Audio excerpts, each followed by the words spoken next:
আসসালামু আলাইকুম everyone, welcome back to my channel নিতুর কিচেন। আশা করি আপনারা সবাই ভালো আছেন। আজকে আমি আপনাদের সাথে খুবই সহজ গলদা চিংড়ি ভুনা তৈরি করে দেখাবো। শুরু করার আগে একটা রিকোয়েস্ট, আপনি যদি আমার চ্যানেলে নতুন হয়ে থাকেন প্লিজ আমাকে সাবস্ক্রাইব করবেন, আর যারা আমাকে অলরেডি সাবস্ক্রাইব করেছেন তাদেরকে অসংখ্য ধন্যবাদ। তো চলুন শুরু করা যাক। গলদা চিংড়ি ভুনা তৈরি করার জন্য আমি প্রথমে একটি প্যানে তেল গরম করে নেব। আমি চিংড়ি মাছগুলোকে আগেই পরিষ্কার করে রেখেছি। তেল গরম হয়ে গেলে ভাজার জন্য দিয়ে দেব। বেশিক্ষণ সময় নিয়ে ভাজা যাবে না, এতে চিংড়ি মাছগুলো শক্ত হয়ে যাবে। 1 থেকে 2 মিনিট সময় নিয়ে ভেজে নেব।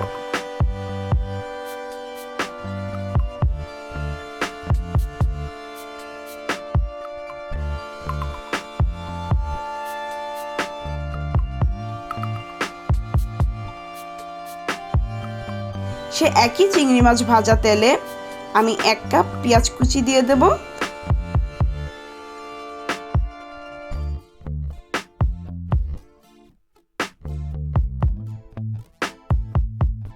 আর আধা কাপ পেঁয়াজ বাটা দিয়ে দেব।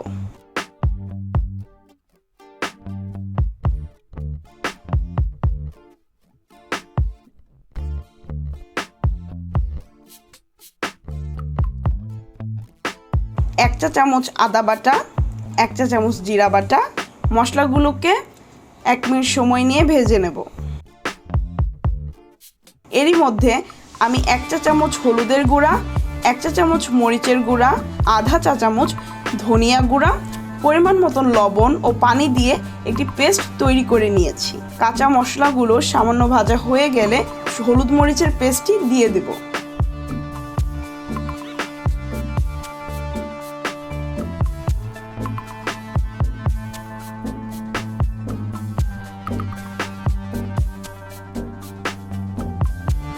নেড়ে চেড়ে ঢাকনা দিয়ে ঢেকে দেব 5 থেকে 7 মিনিটের জন্য।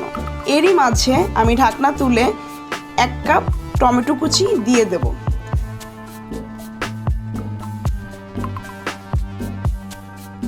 নেড়ে চেড়ে আবার ঢাকনা দিয়ে ঢেকে দেব 10 মিনিটের জন্য। আমি টমেটোটা কষানোতে এর জন্য দিয়েছি যাতে টমেটোটা ভালোভাবে মশলার সাথে মিশে যায়। মশলাগুলো কষানো হয়ে গেলে ভাজা চিংড়ি মাছ দিয়ে দেব। মশলাগুলোকে নেড়ে চেড়ে চিংড়ি মাছের সাথে মিশিয়ে দেব।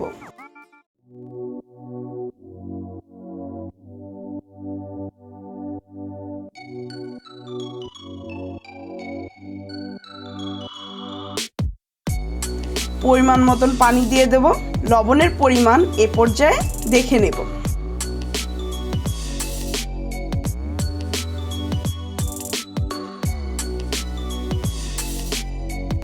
1 কাপ পেঁয়াজ পাতা কুচি দিয়ে দেব।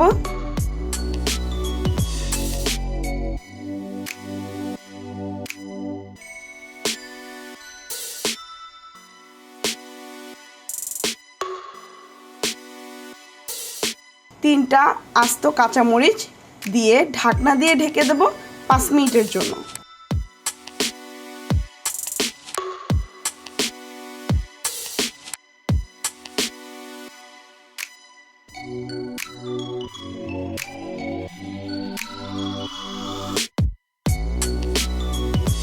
ধনিয়া পাতা কুচি দিয়ে দেব।